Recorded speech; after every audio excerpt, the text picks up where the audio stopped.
Hello students, in this lecture we are going to study the petrology. Petrology means what? It is the study of different kinds of the rock. So this is the study of origin, composition and structure of different kinds of the rock. Okay. So in that, uh, as we know that the rocks are divided into three different types: igneous rocks, sedimentary rocks and metamorphic rocks. Okay, so in this lecture we are going to study the igneous rocks. Firstly, what is meant by the rocks? As we know that the rocks form a major part of the earth crust. So these rocks are defined as the aggregate of the minerals. Rocks are made up of the different kinds of the minerals.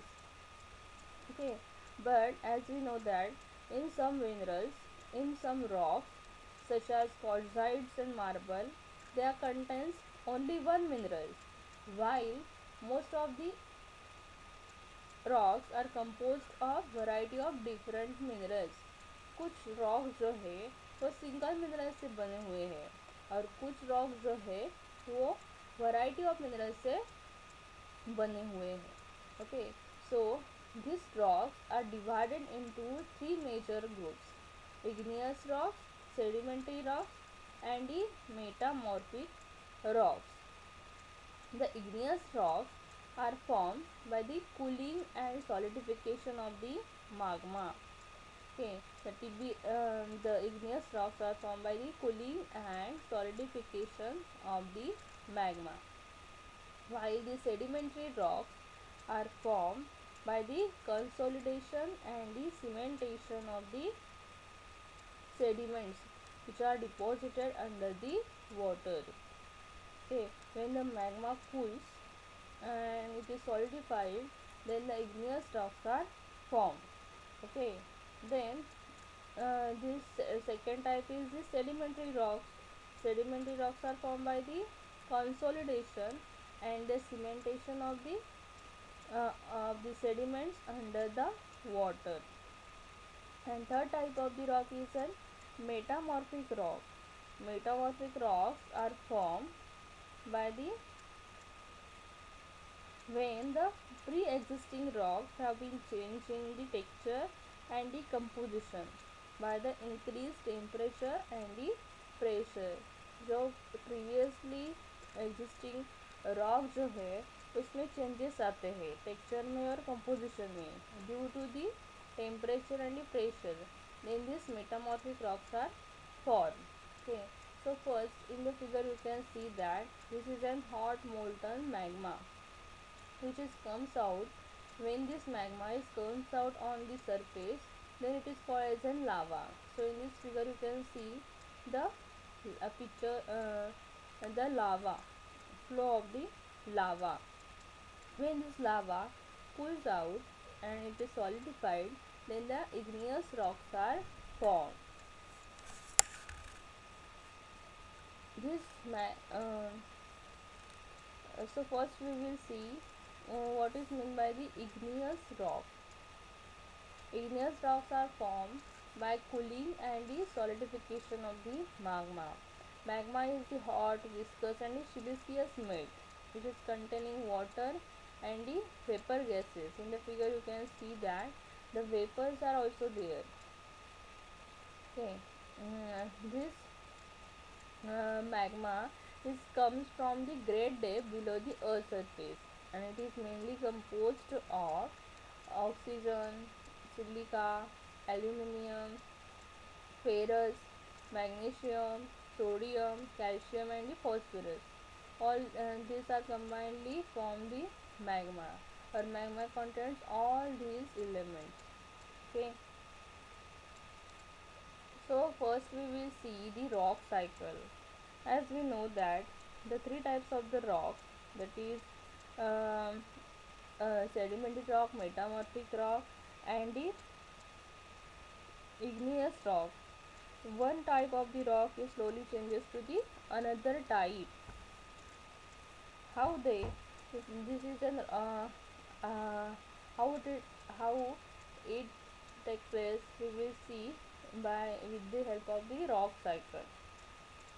This rock cycle shows the relationship between the three different kinds of the rocks: igneous, sedimentary, and the metamorphic rock. One type of the rock changes slowly to the another type. Okay, one type of the rock is slowly changes to the another type. In the figure you can see here, this is an igneous rock. After the weathering and the erosion, it converts into the sedimentary rock. Then sedimentary rock um, changes to the metamorphic rock. Then metamorphic rock is again changed to the igneous rock. How this happens we will see. First, erosion produces sediments, which is transported and deposited into the deep basin under the sea. Okay.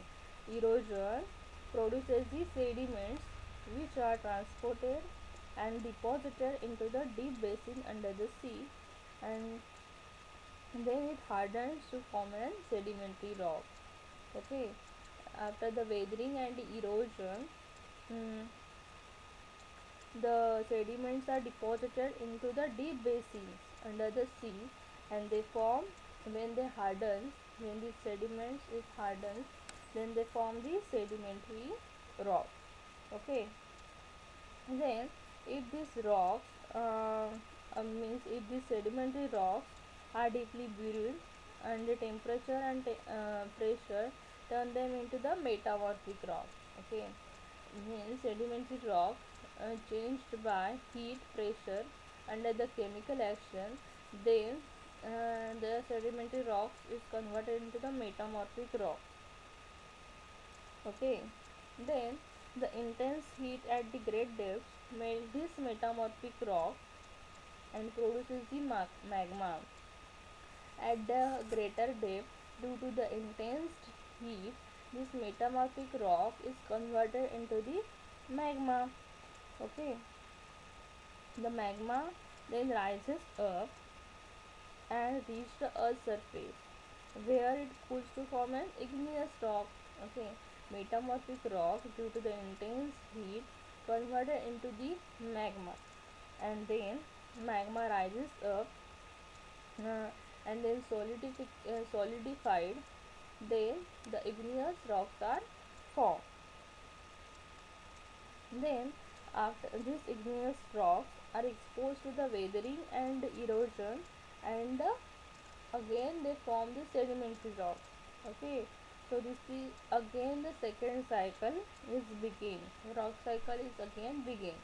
Okay, this is the relationship between the three different types of the rock, which is shown by the rock cycle. Next is the chemical composition of the igneous rock. The composition of these igneous rocks depends upon the composition of the magma from which these igneous rocks are formed. Okay, so first these magmas are divided into two types: acidic magma and the basic magma. Acidic magma means what?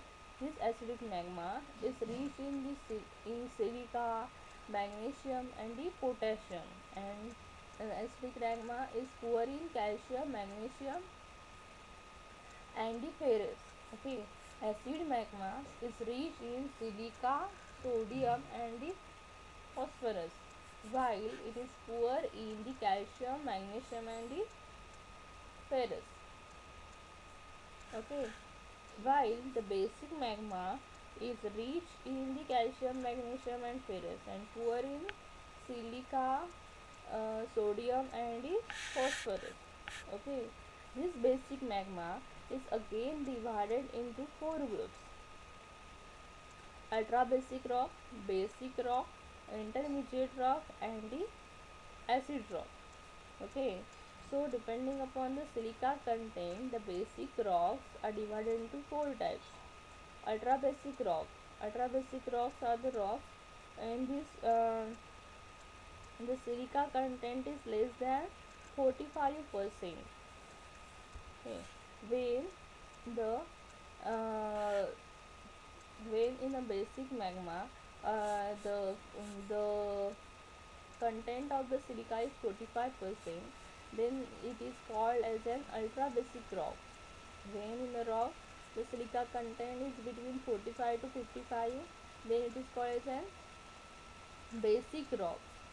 When the silica content is between 55 to 65%, then it is called as an intermediate rock.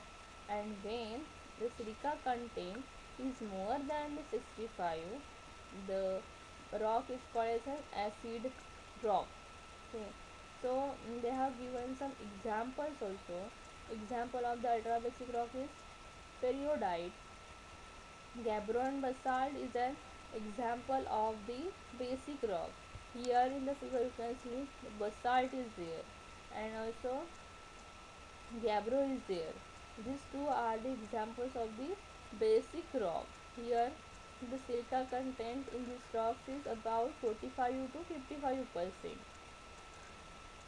Here the intermediate rock is there, which is the diorite. The intermediate rock contains the silica in between the 55 to 65%. Okay. Our next point is the classification. Igneous rocks are divided into again three types: oversaturated, saturated, and the undersaturated. Okay. In the previous slide we have studied the rocks are divided into ultra basic, basic, intermediate, and acidic. Now these igneous rocks are again classified into three types: saturated, oversaturated, and the undersaturated. What does it mean? First is the oversaturated. Oversaturated rocks are the rocks which crystallize from melts containing the higher amount of the silica. Oversaturated rocks when crystallized from melts containing the higher amount of the silica. Okay. Second is the saturated. Saturated saturated igneous rock contains a sufficient amount of the silica and do not contain the quartz.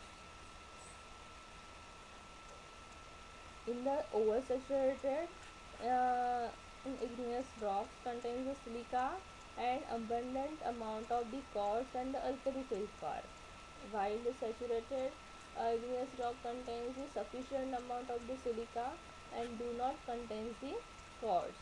And third type is the undersaturated. Undersaturated igneous rock contains a less amount of the silica and contains the high in the alkali and the aluminum oxide.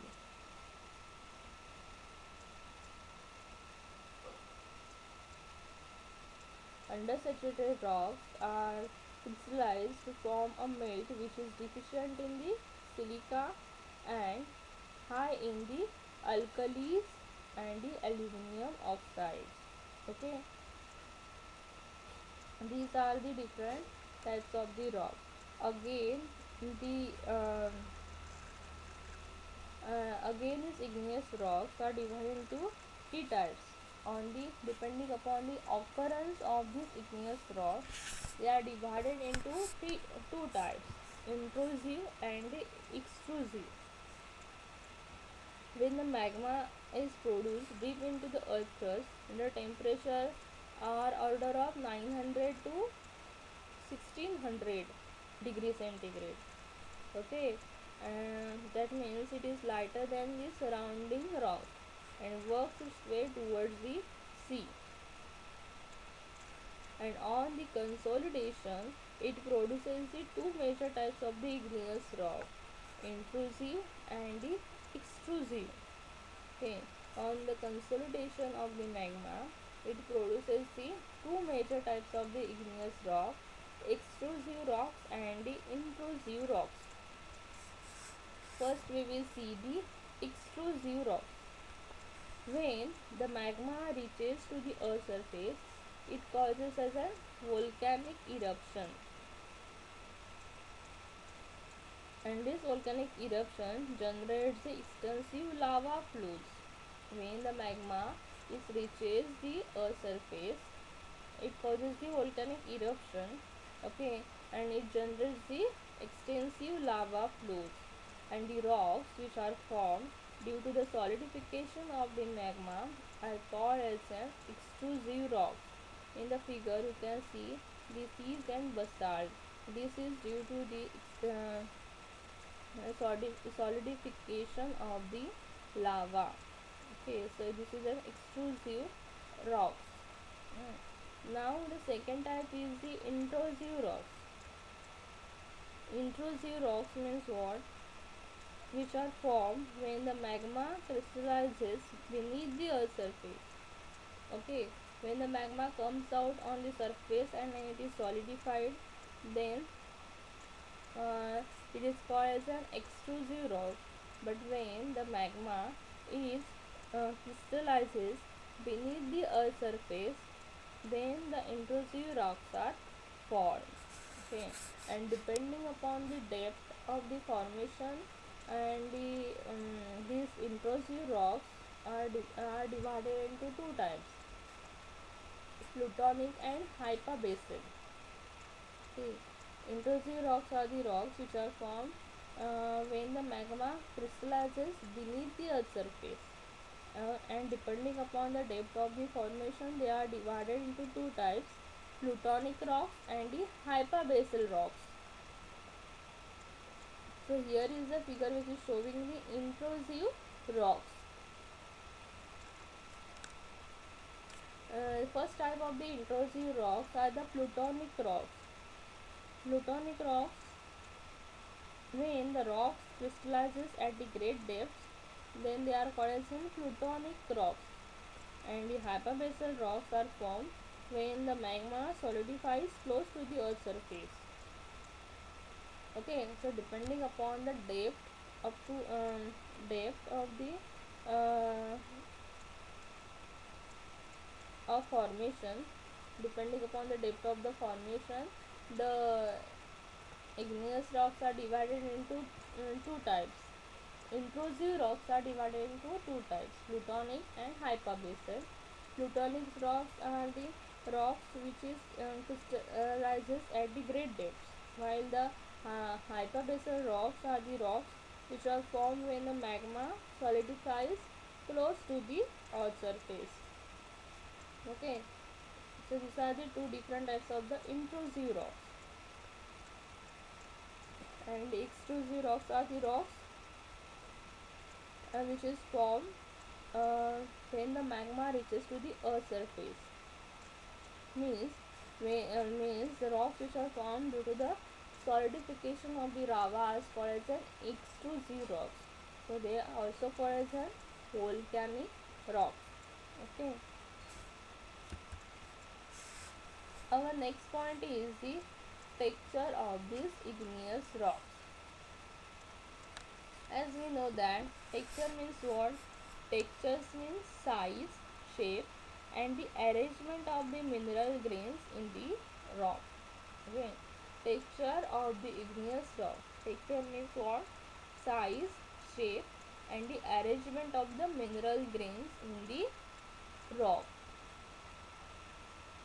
In general, the slower the cooling or solidification of the magma shows the coarser grain. Okay, so the texture means the size, which is showing size and shape, and the mineral arrangement, which is nothing but the texture. Okay, so this texture is depending upon the solidification of the magma. If the slower cooling already solidification magma showing the coarser grain rocks. Okay, while studying the texture, the 4 points we have to consider. Okay, first is the degree of crystallization, second is the size of the grains, third is the shape of the crystal, and fourth one is the mutual relation between the mineral grains.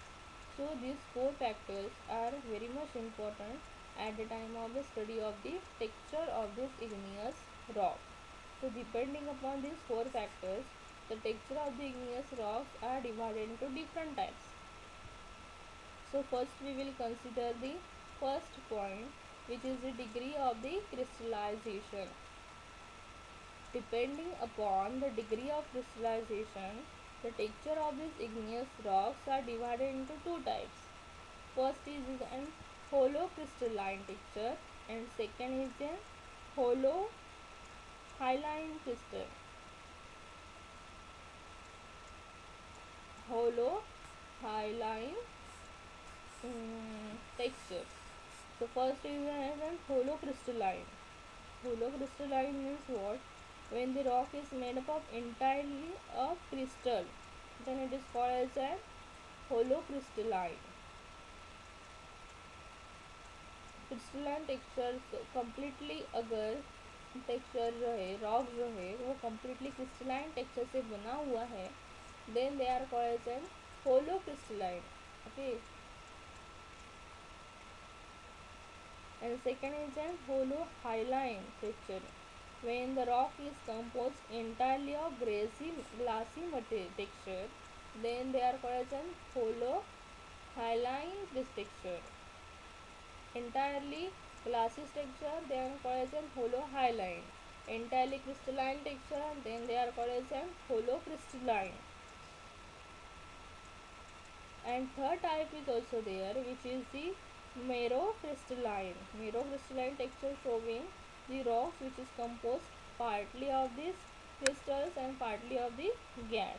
Okay, so merocrystalline, which is the third type of the third type. Um,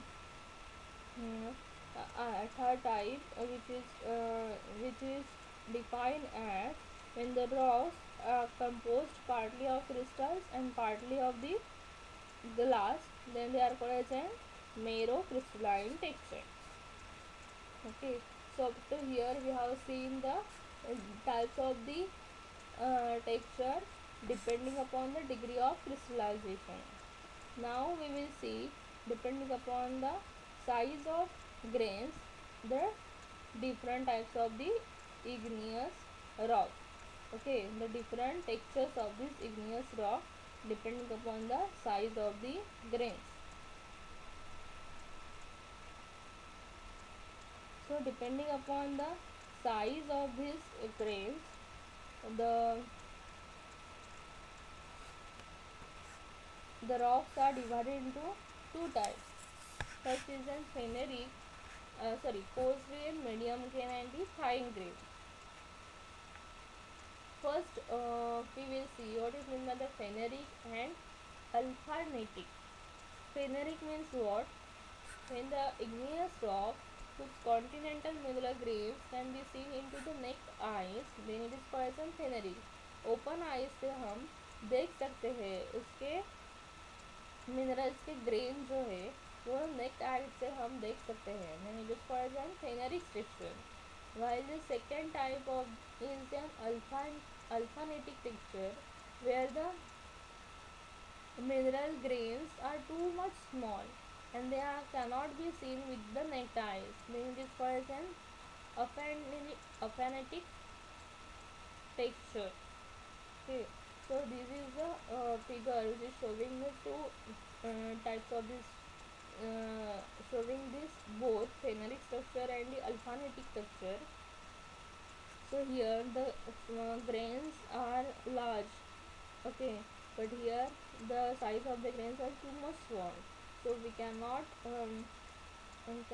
see this each grain by the naked eyes. For the identification of this mineral, we require the microscope. Okay, but here in the case of the pheneric structure, the size grains are um, enough to enough larger, which is that means it can be easily seen by the naked eye. So these are called as pheneric grains. Pheneric. Okay, so this pheneric texture is again divided into three different types. coarse grain texture, medium grain, and the fine grain. Coarse grain means what? When the grain of the rock is more than 5 mm in diameter, then it is called as coarse grain. Okay, so coarse grain texture is the texture where the size of the grains of the rocks are more than 5 mm in diameter. Then it is called as coarse structure. Second type is an median grain.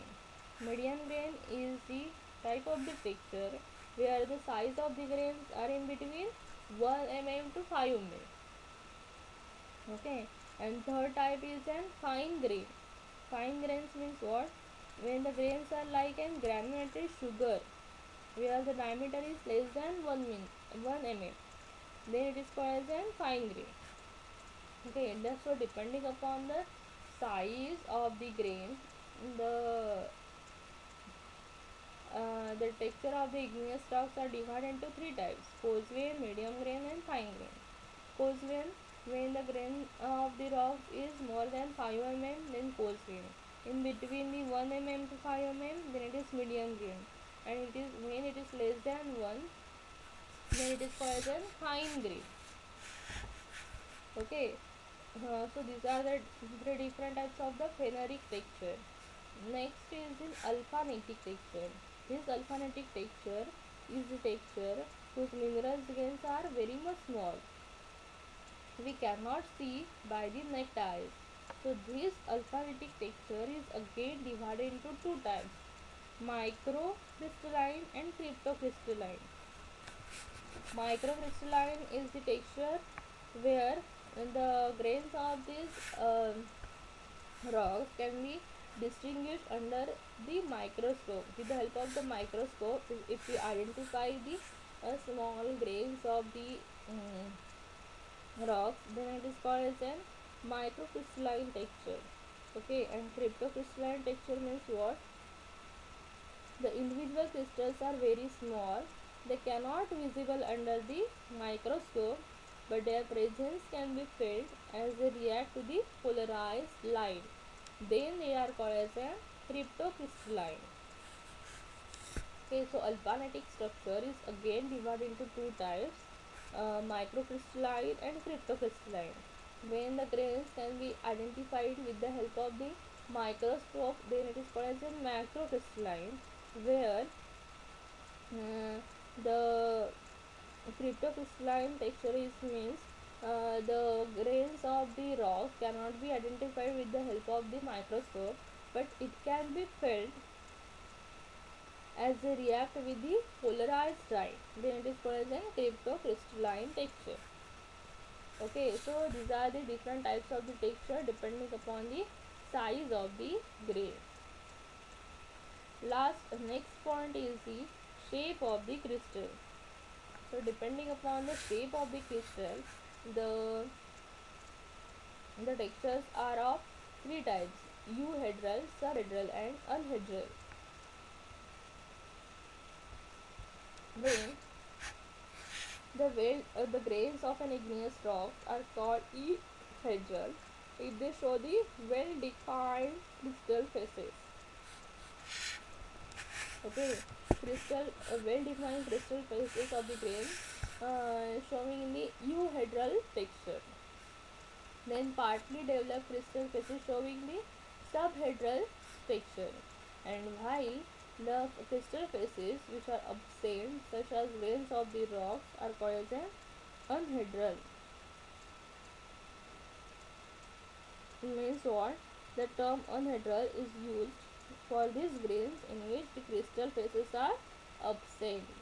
Okay, so these are the different types of the texture depending upon the shape of the crystal. Now the fourth point is a mutual relation of the grain. Okay, so fourth point which is considered at the time of the texture is mutual relation of the grains. Depending upon the mutual relation of the grains, the texture of this igneous rock can be classified into four types: equigranular texture, inequigranular texture, directive texture, and intergrowth texture. Okay, so these are the four texture, which are four types of the texture depending upon the mutual relation of the grains. First is as an equigranular texture. Equigranular means what? When the igneous rock containing the minerals grains of more or less equal size, then it is called an equigranular. Means minerals जो rock जो है उसके जो minerals है, mineral का size जो है वो अब इक्वल साइज के होते हैं, तब उसे क्या कहते हैं? Equigranular texture. And second type is an inequigranular. Means what? when the igneous rod showing the variations in the size of the minerals grain, then they are called as an inequigranular structure. When the mineral grains are of equal size, then they are called as an equigranular. And when the igneous rock showing the variations in the size of the minerals grain, then they are called as an inequigranular texture. This inequigranular texture is again divided into three types. First is an porphyritic texture, then uh, then is picolytic structure, and third is ophitic texture. Okay. So first is an porphyritic texture.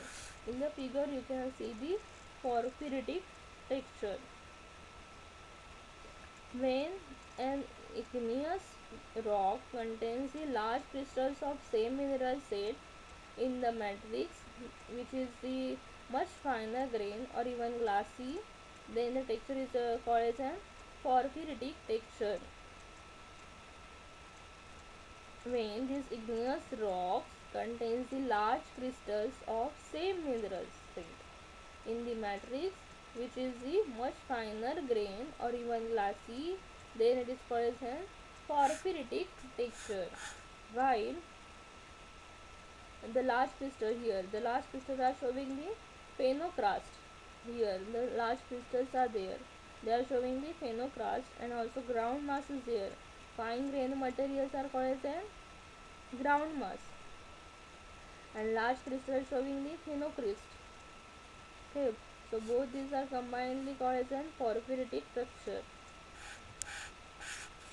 Okay, next is an picolytic texture.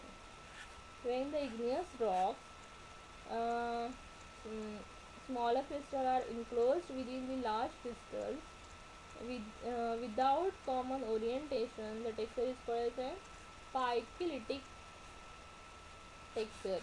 In the figure you can see the picolytic texture. Here the smaller crystals are enclosed within the larger crystals, then they are called as picolytic structure. Third type is the ophitic texture. Ophitic texture is the special type of the picolytic texture in which the bigger crystals of agate encloses the smaller layers of the plagioclase. Then they are called as an ophitic texture. Next type, depending upon the mutual relation of the grain, is directive texture. Directive texture are those texture where the texture produced as a result of flow of the lava during their consolidation. Okay. Directive texture produced as a result of flow of the lava during their consolidation, then they are called as an directive texture. And then last type is an intergrowth texture. The intergrowth of the quartz and the orthoclase may take place when they crystallize simultaneously. Thus, intergrowth frequently possesses the graphic texture, in which the skeletons of the quartz crystals are embedded in the orthoclase. So these are the four different types of the texture depending upon the mixture relation of the grades. So up to here we have seen the different types of the texture depending upon the four different points, which is the uh, degree of crystallization, size of the grain, shape of the crystal, and the mutual relation between the mineral grains. Okay. Now our next point is the structure of the igneous rocks. Okay. So our next point is the structure of the igneous rock. There are six different structures of the igneous rock. Okay, the structures are divided into six types. First is as a flow structure. Second is as reactionary. Third is genolith structure. Fourth is vesicular structure. Next is amygdaloidal structure, and last is pegmatite structure. Okay, so in this figure you can see they have given the vesicular structure. Vesicular structure means what? As we know that the most lava contains the large amount of the gas and the volatiles. Okay, lava containing the large amount of the gas and the volatiles. This gas and the volatiles escape into the atmosphere when they solidifies on the earth's surface. And as a result of these, numerous gas cavities are formed near the top of the lava flows. These cavities are called as vesicles. In the figure, you can see a small cavities are in the rocks.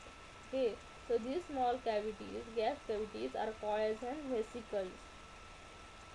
Okay, and the volcanic rock which contains these vesicles are said to have a vesicular structure. During the lava flow, this lava contains a small amount of gas and the volatiles. Okay, and they remain as it is.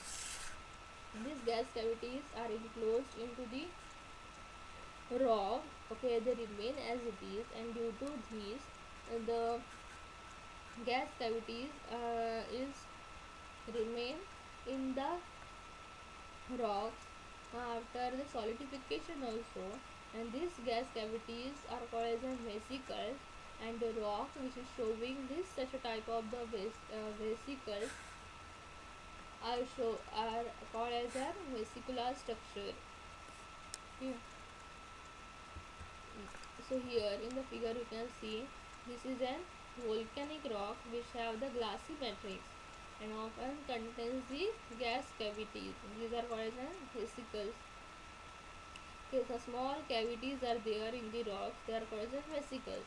And the rock which is showing such a type of the vesicular vesicles in their structure. Then they are called as a vesicular structure. Okay. Next type is the amygdaloidal structure. Amygdaloidal structure.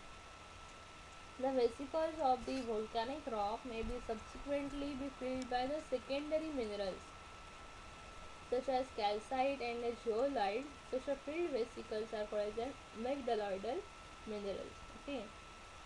During the lava flow, the vesicles due to the gas contains the small vesicles are present in the rock, and if these vesicles are filled with this calcite and the zeolite, okay, then such a vesicle are called as an amygdaloidal structure. The structure of these rocks are now called as an amygdaloidal structure. Okay, here the gas cavities are filled with the calcite and the zeolite. In the figure you can see that. Okay, so in the first figure you can see the gas cavities are there, and in the second figure you can see that these gas cavities are filled by the calcite or the zeolite. Okay, and then such a type of the structure are called as an amygdaloidal structure. Next is an genolith structure. Genolith structure means what? Inner rock fragments are included into the magma when it rises up towards the surface. If they are not digested, they remain entrapped within the magma and they are produced the heterogeneity in the texture. Such entrapped fragments of the foreign rocks are called as genoliths. So here they are showing the genolith structure. Okay, genolith structure means what? When the foreign rock fragments are included into the magma and when it rises up towards the sea surface, uh, if they are digested, they remain entrapped into the mass of the igneous rock, and if they produce the heterogeneity in the structure. Then such a entrapped fragments of the foreign material, here in the figure you can see this is an entrapped material which is remain as it is after the solidification of the lava flows. Then these entrapped fragments and the structure which is showing such an entrapped fragment are called as a genolith structure. They are this entrapped fragment showing produces the heterogeneity. Okay, they are called as a such a structure are called as a genolith structure. Next type is an pegmatite structure. Pegmatite structure. If the constituent materials grains exceed several centimeters in size, the rock is said to have a pegmatite structure. In the figure you can see. Okay, so here the constituent minerals exceed the several centimeters. Okay, here the size of the minerals exceed the several centimeters. The rock said to be have a pegmatite structure. Okay, next is as a our next point is the forms. So up to here we have seen the different structures of the igneous rock. Now our next point is the forms of the igneous rock. Different forms of the igneous rock. So these forms of the igneous rocks are again divided into two types: intrusive igneous bodies and extrusive igneous bodies. Extrusive means what? The extrusive igneous rocks bodies are formed when the magma poured out at the earth's surface. Okay. When the magma is poured out from the earth's surface, then the bodies which are formed, they are called as intrusive igneous bodies. Means, for example, the lava flow, it is an extrusive igneous body. Okay. Second type is an intrusive igneous body. These intrusive igneous bodies are formed by the consolidation of the magma at some depth below the earth's surface. Such a bodies, such a bodies showing the variation in their shape and the size. Examples of this, these intrusive igneous rocks bodies are again divided into two types: discordant bodies and concordant bodies. Okay, intrusive igneous rocks are again divided into two types: discordant bodies and concurrent bodies. So discordant bodies means what? The discordant igneous bodies are those which cut through the overlying strata. For example, is the batholiths, then stock and dike are the examples of the discordant bodies. And the concurrent bodies means the bodies are those which lie in between the rock beds. Okay, concurrent bodies are the bodies which are lie in between the beds. For example, sills, lopolith and locolith. So here is a figure which is showing the different forms of the igneous rock. So here this is a seal. Here is the dike. Okay, here is again the seal is there. Then the volcanic neck is here. Then the locolith is here. And here is the magma chamber. All these are showing the forms of the igneous bodies. So first we will see what is meant by the seal, what is meant by dike, what is meant by the volcanic neck and the locolith. So first is a volcanic necks. Volcanic necks is nothing but the shallow intrusion.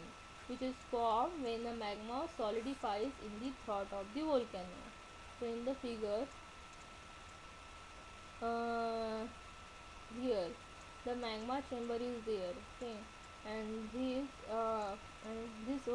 magma chamber, from this magma chamber the magma is come as the pressure increases, the magma is comes out on the surface of the earth in the form of the volcano, okay. So this is an volcanic pipe which is called as a vent, okay. And here is an active, in the figure you can see this is an active lava flows.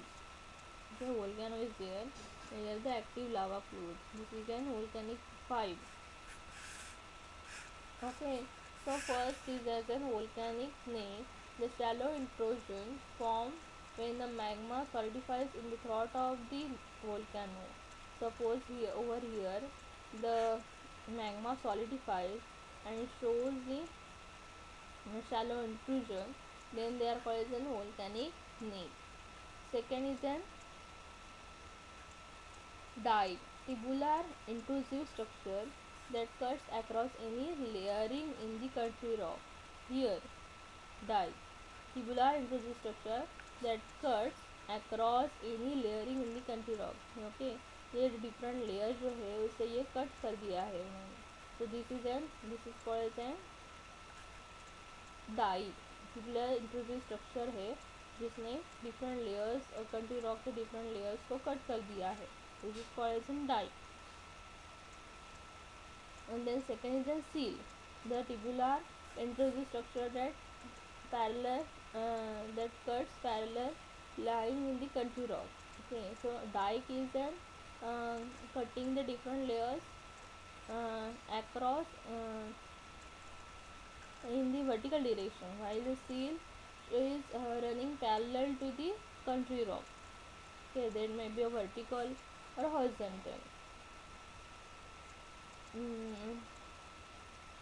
So here in the figure, first we will see the what is meant by the dike. So dike is an wall-like igneous body. In the figure you can see the wall-like igneous body that cuts across the strata of the pre-existing rock.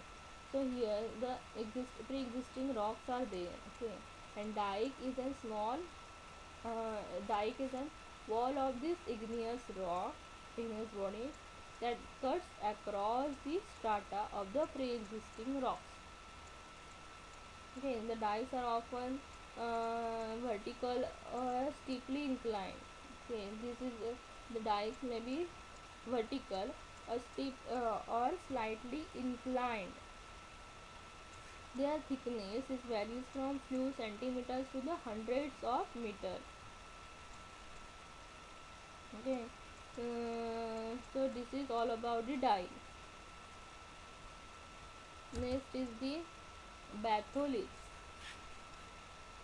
Here, batholiths means what? Batholiths are the large intrusive igneous bodies. Large intrusive igneous bodies which have transgressive radiation with the adjacent country rock. Okay. The huge igneous intrusions made of the many stocks are nothing but the batholiths. Here in the figure you can see the big rock southern California showing the batholith. The diameter of this batholith is usually 100 km or more, and their outcrops at the surface is roughly circular or oval. In the cross section, the batholith possesses a steep outward dipping contact, and they are thought to be a bottomless. Okay, in the figure you can also see that the cross section, in this cross section of this batholith, it possesses a steep outwardly dipping here, and they are thought to be a bottomless. The composition of this batholith is usually granitic or the graniodioritic. Okay, so here is the figure which is showing the batholith. here they are showing the igneous different part of this igneous body. Okay. mm, uh, here here in the figure you can see the seal. Seal means what? It is a small igneous intrusion. Okay, the seal is an sheet-like igneous body which is run parallel to the bedding planes of the pre-existing strata. Here bedding planes are in the horizontal direction. The seal is a sheet-like igneous body which runs parallel to the bedding planes of the pre-existing strata. Okay, so in the figure you can see the seal is there.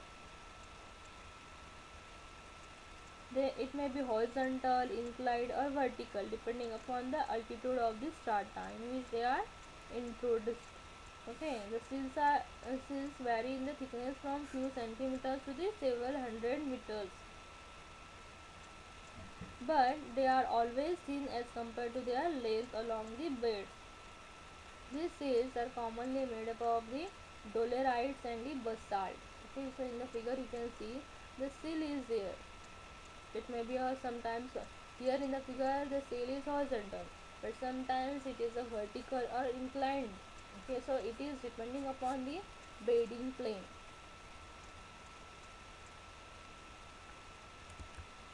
Okay, so up to here we have seen the different igneous bodies, different forms of the igneous body. Our next point is the different examples of this igneous rock. Okay, so different igneous rocks are granite, cinerite, dolerite, then gabbro, rhyolite, then andesite, dolerite, and the basalt, pegmatites. All these are the examples of these uh, igneous rock types. They have different colors. All these rocks are made up from the different minerals. They have a different texture. Okay, so at the time of the study of this igneous rock, the points which are taken into account are the nature of this rock, then the mineral composition, then the texture and the occurrence. Okay, all these points are taken into account at the time of the study of this igneous rock. For example, we will study the basalt. Basalt, the nature of this basalt is the volcanic equivalent of the gabbro. Okay, so it is the composition basic to the ultra basic, and it is having a dark color. Then the texture of this basalt is fine grained to the glassy. Abundant gas cavities may occur near to the top of the basalt floor to make the rock vesicular. Occurrence: basalts are most abundant of the volcanic rocks and form intensive lava flows. In addition to this, basalt is widely found forming many small dikes. Okay. So, at the time of the study of this igneous rock, the different points are considered. For example, the nature, their mineral composition, texture, structure, occurrence. Okay, all these points are taken into account. Okay, so up to here we have seen the what is mean by the igneous rock, then their classification, then the texture, then the structure and the forms of the igneous rock, and then the different types of the igneous rock, means the examples of the igneous rock. Okay, so that's it. That's all about this igneous rock. Thank you.